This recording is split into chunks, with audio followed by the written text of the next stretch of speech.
Hi, Mrs. Torzilla here. We're going to work on the transformation of functions relearning. So this is the video to help you get prepared to do the relearning.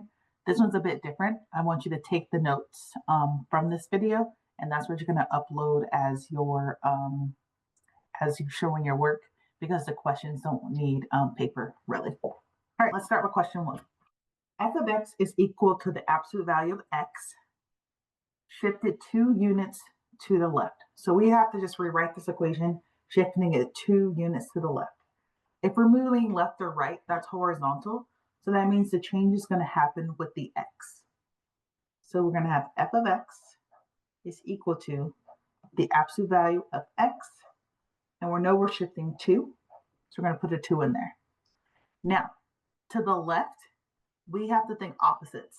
To the left, we would think would be negative, but when we're doing absolute value, it's going to be the opposite. So actually, it's going to be plus 2. And that's it. That's all you have to do. Okay, let's move on to question 2. We still have an absolute value function. And it says that it's multiplied by k to create the new function, which is g of x is equal to k absolute value of x. So the question is, which statement is true about the graphs of f of x and g of x if k is equal to 2? Okay, so the only thing that changes is this factor, and that's going to change something. If you remember, anything being multiplied by our equation is going to affect the shape, the wide or narrow. The bigger the number it is, the narrower it becomes. So for this one, since k is 2, it's larger than 1. That means that the graph, so g of x, will be narrower than f of x. And that's it.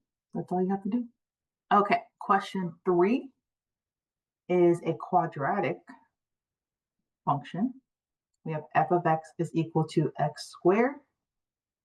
And we want to know our new equation is g of x is equal to x plus 2 squared minus 3. We want to know what those translations happen. So comparing from here to here, what happened to our graph? So first, let's start with our inside. That says plus 2. So remember that plus means the opposite. So that means we shifted 2 units to the left. On the outside, it is what it is. And that's going to be our vertical shift, up and down. So it's going to also shift 3 units down. And that's it. All right, this next one says we have the graph of y equals f of x. And it is stretched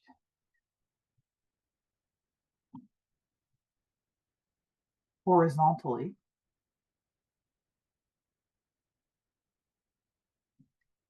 by a factor of 5 and reflected about the x-axis.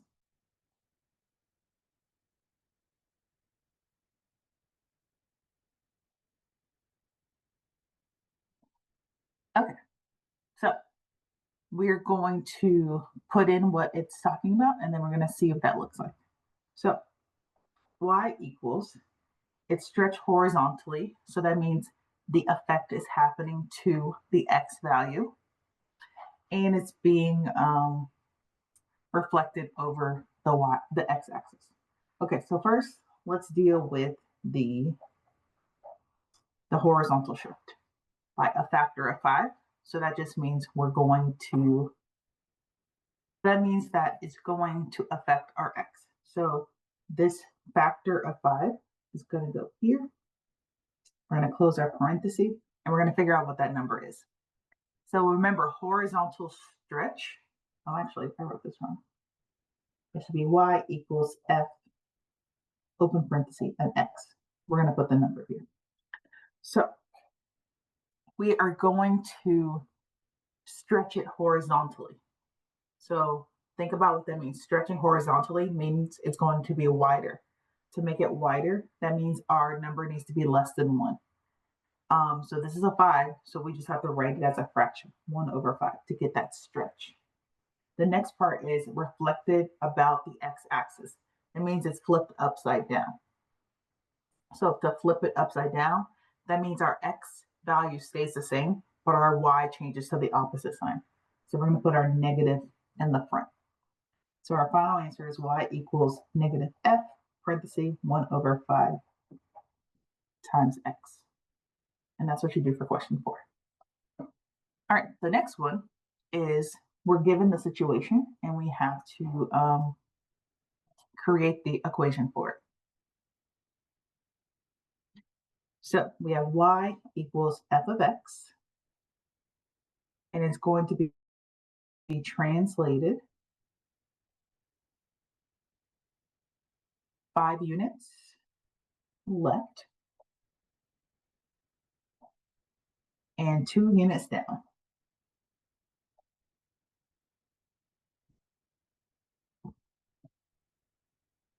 So remember, whatever affects the x, that's where we put it in.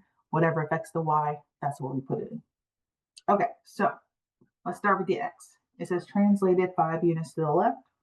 We know what that means now. We're going to put it in here. To the left, it's opposite, so we're going to put plus 5. And then 2 units down. And then we're going to do our 2 units down.